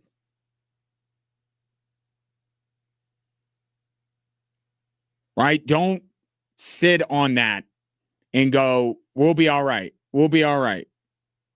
You got to get better. And it starts with Victor Wembanyama. Chill on the 3-pointers. Like you are a mismatch to every single human being that you ever come in contact with. You are a physical mismatch. Why are you settling for threes? Why are you taking 8 3-pointers? Couple I can see. 8's too many. And also, stop worrying so much about the offensive side. Be this alien freak, unanimous defensive player of the year. Like, that's the best thing Wemby can do to help the San Antonio Spurs win, is just make Jalen Brunson, if he's able to get past the perimeter, to take 2 dribbles towards the basket and go, oh no, and dribble right back out, right? How many times did you see Shai Gilgeous-Alexander do that, or any of the Thunder players start to drive and then Wemby standing there and they make a hard right turn and go right back out to the perimeter? Do the things that got you here. Do the things that made me believe you're the MVP of this league. That many people are saying you're going to be the best player in this league if you win this series. So Wemby's got to get back to being Wemby. And the Spurs have got to show that they're better than the Knicks, because if the Knicks win again tonight, this series is effectively over, and San Antonio can do the same lamenting that Cleveland did in the Eastern Conference Finals and that the Avalanche did after the Western Conference Finals in the NHL, and it's going to fall on deaf ears. And you're just going to say, you know what? You weren't. You weren't this. You weren't that. You weren't the better team. You didn't just let it go. You don't. One game, you could choke away a game. Okay, but two, now it's like, well, maybe the Knicks are doing something to you that's making you lose these leads. So San Antonio needs to, kind of like Carolina last night in the Stanley Cup final, like show why you're in the championship round. Show what got you there. And show that what happened in game one, that's not going to happen again.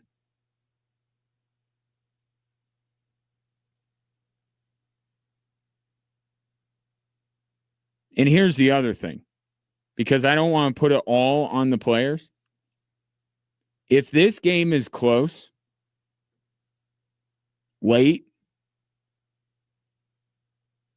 and I saw Antonio Daniels, who's a broadcaster for the Pelicans now, but was on that first title team in '99 when they beat the Knicks. I saw him. I was scrolling through social media, and I saw he had a conversation with Greg Popovich, and asked Greg Popovich if he missed coaching, and Greg Popovich said, saying something to the effect of, I miss it more than you can possibly imagine. I would give anything to be down there, which tugs at your heartstrings, because, you wish that Greg Popovich was still coaching in the league. But if Mitch Johnson has Dylan Harper on the bench in crunch time, then Greg Popovich might climb down from the owner's box himself and put Dylan Harper into the game.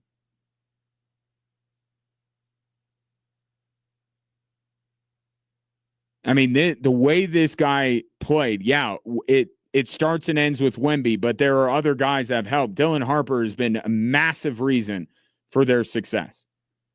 And to have him, and he was really good in game one. I can't figure out why Mitch Johnson didn't put him back in the game. I haven't seen a good explanation. I actually think he might have owned up to it, if memory serves. But Dylan Harper's got to be in the game.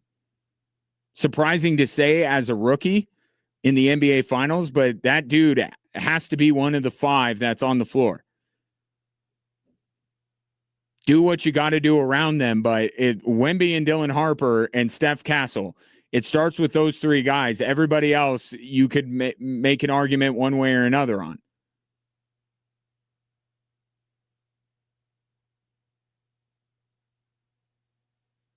So Dylan Harper making the comments that he did about believing that San Antonio is a better team than the Knicks, he should get his opportunity, because I don't think Mitch Johnson makes that mistake again. But that game tipping off in about an hour on ABC, if you would like to watch that one. 719-247-1313. Final call for your thoughts on this Friday. We'll come back, see if I missed anything, and wrap up the week here on KVOR and Extra Sports 1300.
The 2026 El Paso County Veterans Expo, a free full-day event, June 10th at the Pikes Peak Center in Colorado Springs, designed to connect veterans and their families with resources, opportunities, and information to help them thrive. If you want more information, elpasoco.com/veterans-expo. We just Google things, but that's the official site where it is. Please, please, please, if you're a veteran, if you're the family member of a veteran, or even a friend of a veteran, this information that's going to be at this expo is incredibly important, incredibly helpful. And in a community like ours, we should certainly do everything that we can in order to support the veterans, because there are a lot of them in our community. And so I think it's great that the county is putting this on, and I hope people take full advantage of it. So June 10th, Pikes Peak Center, all day. It's free. Please, please, please take advantage of it. Interesting little tidbit here. You might say, if you're an Avs fan, that Chris McFarland is dead to you since he left for the Nashville Predators, and then that's okay. But he has hired Rob Blake of Avalanche fame as a player, not predominantly, but he played for the Avs. We remember him well around these parts. Was most recently the general manager of the LA Kings. And now he is joining Chris McFarland's front office in Nashville. And essentially what you have now is you have Chris McFarland is the Joe Sakic of the Nashville Predators, and Rob Blake is the Chris McFarland of the Nashville Predators. It's going to be that kind of a thing. Rob Blake will help in a lot of things, but the final word goes to Chris McFarland in all hockey matters. But the interesting tidbit here is that it's being reported that Rob Blake was going to help out Chris McFarland this year. And I don't know if that's a special I guess it would be like a special advisor assistant to the, something like that. But Rob Blake, having lost his job with the Kings, had been talking with Chris McFarland about potentially helping him out this season. And so that would be a crowded front office there for the Colorado Avalanche. But hey, I got to be consistent. I don't love that Chris McFarland's leaving, because you don't let smart people go out the door. Rob Blake, I know it didn't end well in LA, but I think he's a solid executive, good hockey mind. Couldn't have hurt unless he would have suggested that they acquire Pierre-Luc Dubois. And then it's like, no, Rob Blake, you have to go now. You got to go now. So Rob Blake will be helping out Chris McFarland in Nashville as they try to do what Tim Connolly did with the Minnesota Timberwolves and create a team that is only built for the destruction of their former employer. And they've been successful at it. Tim Connolly has. I don't know that they've achieved the primary objective there in Minnesota, but they've done a pretty good job making the Denver Nuggets rue the day that they let Tim Connolly walk out the front door. I think the Avalanche have a bit of a head start here on Nashville. But we'll see. I'll be interested to see what Chris McFarland does. Dylan Larkin to Nashville? Question mark. I mean, he's being linked to every other NHL city. Why not? So Nashville will be. I'll keep an eye on Nashville. See what they're doing. I'm a little bit. If you're an Avalanche fan, you're a little bit more concerned about all the smoke that's billowing around Dylan Larkin ending up with the Minnesota Wild. Like, that's the last thing you need. You're getting healthy Mikko Rantanen next year for the Dallas Stars. Who knows if they'll have Jason Robertson. So we'll see what happens this offseason with Dallas. And then Minnesota, who acquired Quinn Hughes, now if they go out and get Dylan Larkin, and it's like, oh, the Central Division again. But we all know that who cares? If we have been taught anything, it is that the most battle-tested teams come out of a pillow fight division. Like, that's what the Central Division being far superior to the Pacific, that didn't do anyone any good this year, did it? Didn't do anyone any good. The pillow fight division, as Connor McDavid called it, that's your Western Conference champion. So we'll see. Certainly with the Dylan Larkin news, things have gotten a lot more interesting. And with Toronto winning the draft lottery, that has added intrigue. There's not a lot of free agents. It's not going to be a free agent frenzy, but this offseason has gotten a little bit more interesting with some of the things that have happened. I'm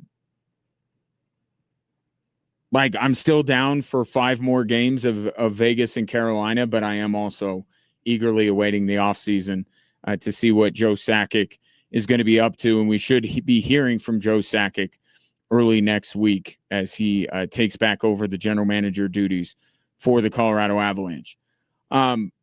Just to put a bow on the discussion today about the Chicago Bears, it looks like they're going across state lines to Hammond, Indiana. And I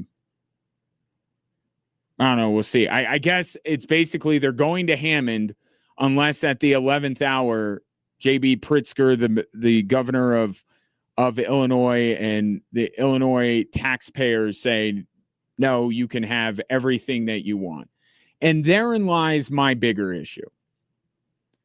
Right? One, first of all, the Bears have completely bungled all of this. So I don't want anyone to throw them a lifeline.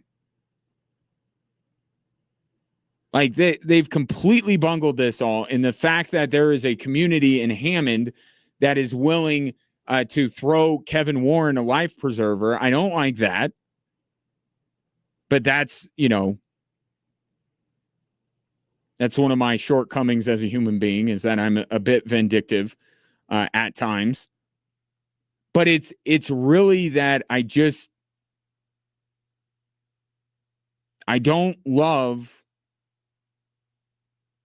when communities are kind of hoodwinked into believing that giving all of these tax breaks to a professional sports team to relocate there is going to bring them just this amazing economic impact. Or at least I just wish that it was spelled out a little bit clearer to people, because it is, and so much in sports is a vanity play, right? So many owners just have teams for their own vanity. They're not interested in investing, winning. They'd like to win, but it's not a burning desire. They have the team because it's a cool thing that rich people can do, is get a professional sports team. They're not all that way, but there's a fair amount of them. But it appeals to the vanity of a community, right? To say, wow, we're going to be home to the Chicago Bears. If you just say that, how awesome is that if you're a Hammond, Indiana resident? But then you go, how much is it going to help us? And then that's where the misinformation starts. And yes, Stan Kroenke's SoFi Stadium is not in L.A. It's in Inglewood. Got to drive a little bit. But that dude decided to build it himself. And I am more okay with that and going outside of the city. And also L.A., New York with this MetLife in New Jersey. I mean, and even for the Chicago Bears, how feasible is it for them to be in Chicago? Chicago proper, build another stadium right across the street from Soldier Field. I don't know how viable that is. I don't think it's very viable. So if you're going to move out, one, the state lines thing, I think it matters, right? Because the team is part of the identity, and now they're not going to be in Chicago or even in Illinois. Things get normalized. Our outrage dies down, and we'll normalize the fact that Chicago plays in Hammond, Indiana, but they will also be a running joke. They will continue to be a punchline if they do end up moving to Hammond, Indiana. Okay, so I don't love that. But if you're going to do it for whatever reason, do it yourself. Right? Greg Penner and the Broncos have the best of both worlds, because not only is Greg Penner footing the bill, and they just bought the land at Burnham Yard from CDOT, not only are they buying it themselves and doing this themselves, they're they're staying in Denver. So they crushed it. They've checked every box. Good on them. It's not available to everyone. I understand that. I guess this is a Bears thing more than just a general rule. As a general rule, I don't think that taxpayers should be asked to completely subsidize a stadium. It's just how I feel in general. But I really don't like a community subsidizing a stadium for an incompetent organization like the Chicago Bears, because that's like a bailout. They're getting bailed out by Hammond, Indiana, in addition to the optics of the fact that they're not going to be in Indiana and everything else. I just don't like it.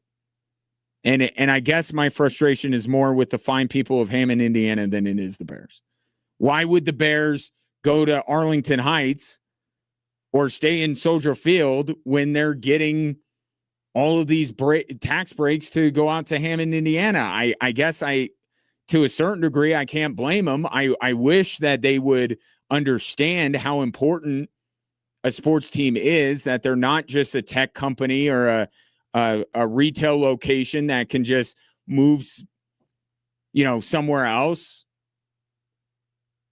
Like, it's a big deal when a team moves, even if they're moving out of the city proper, and if they're moving across state lines. I think it matters.